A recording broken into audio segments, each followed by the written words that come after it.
العاشرة تماما بتوقيت العاصمة أسمرة. إلى حضراتكم نشرة الأخبار لهذا المساء، مستهلة إياها كالمعتاد بأهم وأبرز العناوين. شفاء مواطن واحد من فيروس كورونا اليوم.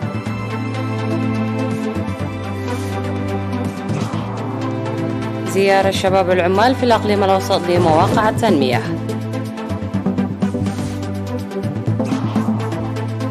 صيانة طريق ساوا فورتو ساوا.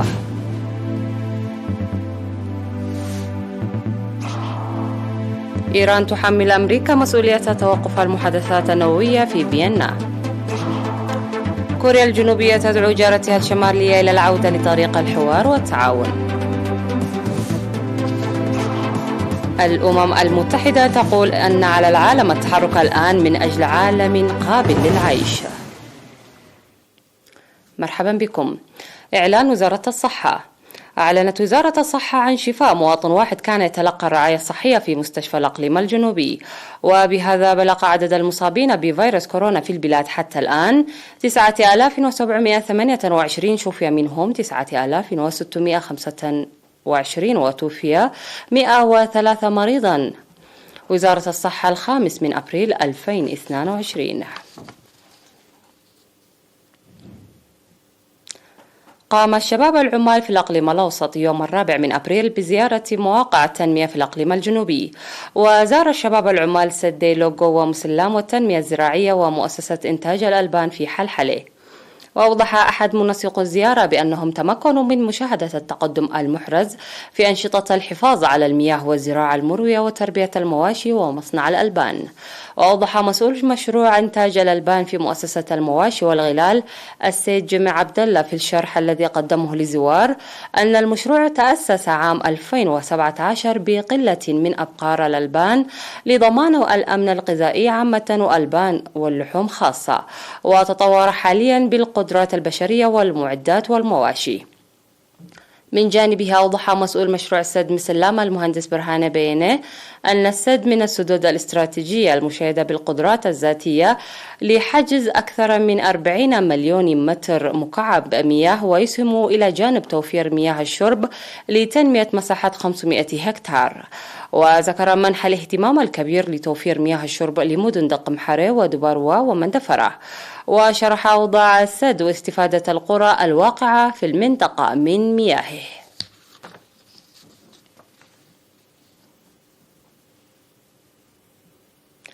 يقوم مركز تدريب الخدمة الوطنية بصيانة طريق ساوا فورتو ساوا بالنفير بهدف إصلاح الجزء الذي يمر به الخور من الطريق لإنجرافه بالسيول.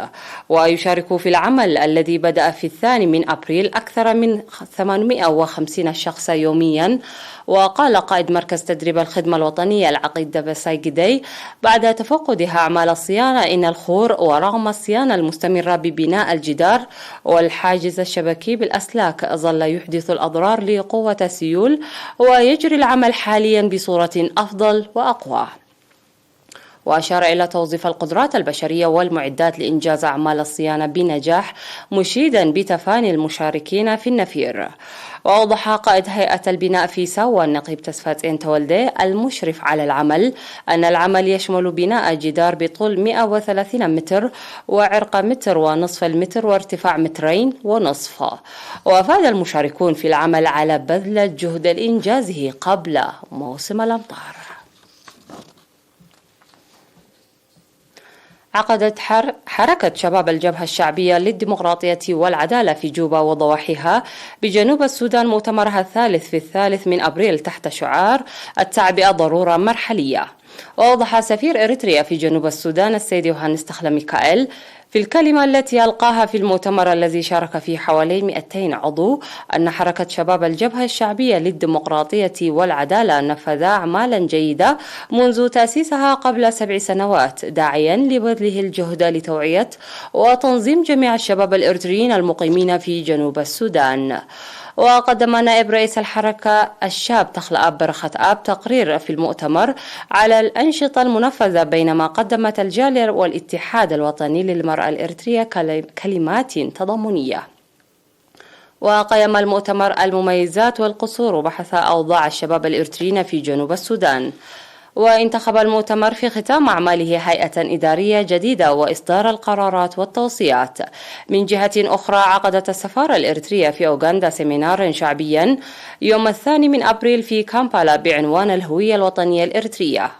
وقدم الشاب الأمين حامد المشرف على السيمينار توضيحا مرتكزا على الدراسات حول تاريخ وتطور الهوية الإريترية. وقال الأمين حامد إن الهوية الوطنية الإريترية بنيت على النضال الشعبي الملموس وليس على الحكاوي والقصص، وأن محاولات إضعاف هذه الهوية الإريترية ذات الجذور الصلبة وجهت الحملة السياسية الإريترية إلى الوحدة الوطنية، وأن إريتريا هي نتاج مثل هذا النضال بنت الهوية الوطنية بوحدة شعبها. وأعرب المشاركون في السيمينار عن شكرهم للتوضيح التنويري مؤكدين على أهميته. وقدم سفير إريتريا في أوغندا توضيحا في السيمينار حول الأوضاع في البلاد والتطورات الإقليمية، داعيا الإريتريين في أوغندا لتقوية التأطير والعمل المنسق لتنفيذ المهام المرحلية.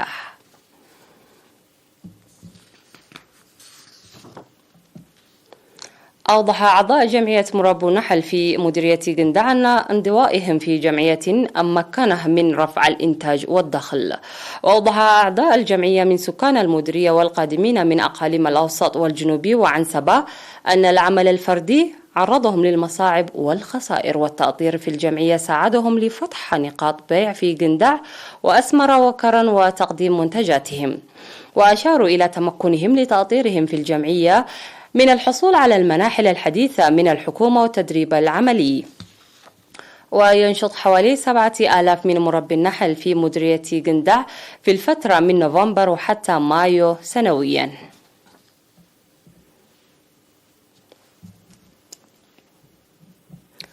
فاصل قصير من ثم نعود لمتابعة الأنباء على الصعيد العالمي. رجاء ابقوا معنا.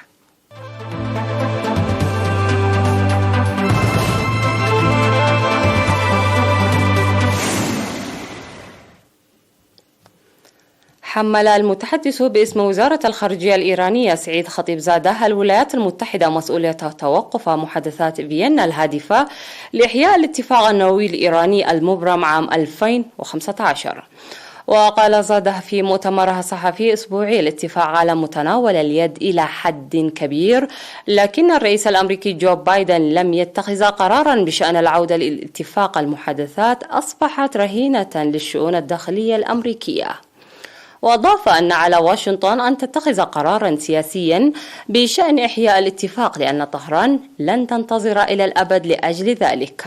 وشدد زاده على أن الولايات المتحدة لن تحقق نتائج عبر فرض سلطتها، وأن بلاده لا تربط المفاوضات بالقضايا الإقليمية. وكان وزير الخارجية الإيراني حسين أمير عبد الهيان انتقد فرض عقوبات أمريكية جديدة ضد بعض الأفراد والشركات الإيرانية، قائلا إن بلاده جاهزة للاتفاق جيد ومستديم، إلى أن الجانب الأمريكي هو المسؤول المباشر عن إطالة المفاوضات حتى الآن بطرحه بعض المطالب الإضافية. دعت كوريا الجنوبية كوريا الشمالية إلى الامتناع عن تصعيد التوتر في المنطقة، وجاء ذلك تعليقا على بيان كيم يو جونغ شقيقة الزعيم الكوري الشمالي كيم جونغ أون. وفي إفادة صحفية قالت المتحدثة باسم وزارة الوحدة في كوريا الجنوبية لي جونغ يو إن وزارة الوحدة تشير بوضوح إلى أنه ينبغي على كوريا الشمالية ألا تسبب توترات إضافية في شبه الجزيرة الكورية بأي حال.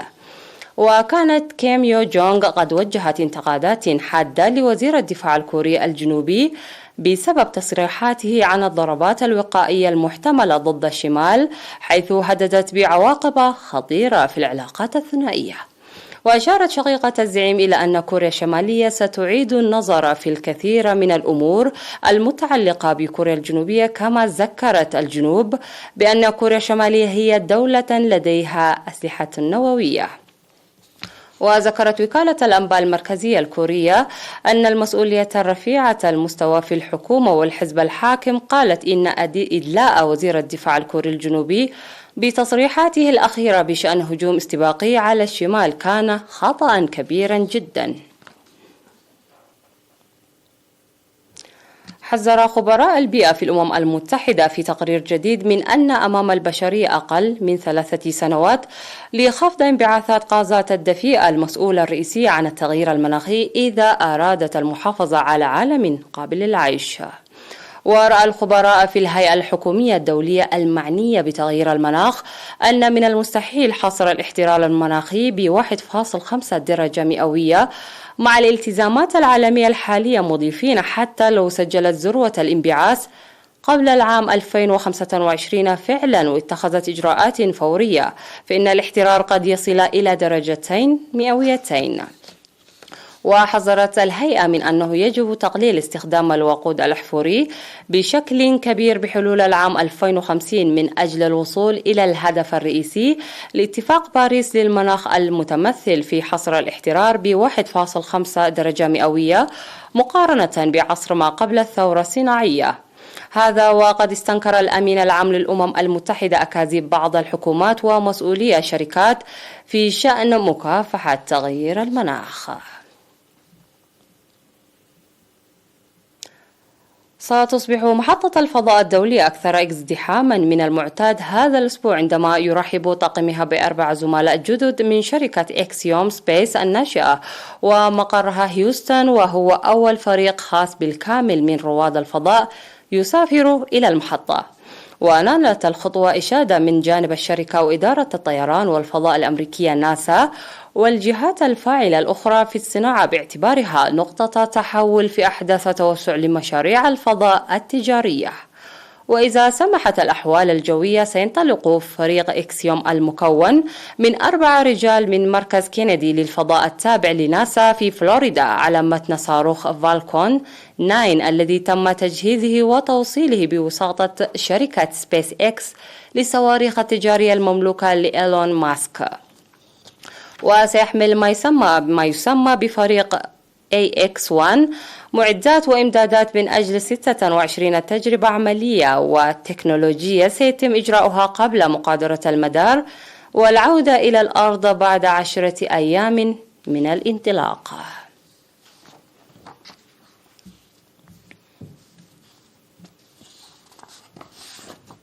انتهت النشرة، إليكم تذكيرا بأهم ما جاء فيها. شفاء مواطن واحد من فيروس كورونا اليوم.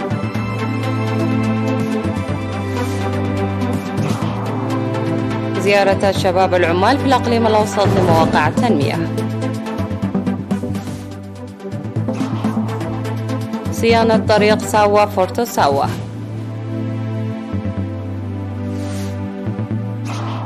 إيران تحمل أمريكا مسؤولية توقف المحادثات النووية في فيينا. كوريا الجنوبية تدعو جارتها الشمالية إلى العودة لطريق الحوار والتعاون. الأمم المتحدة تقول إن على العالم التحرك الآن من أجل عالم قابل للعيش. انتهت النشرة، قدمتها لكم حنان عمر جيلاني، إلى اللقاء.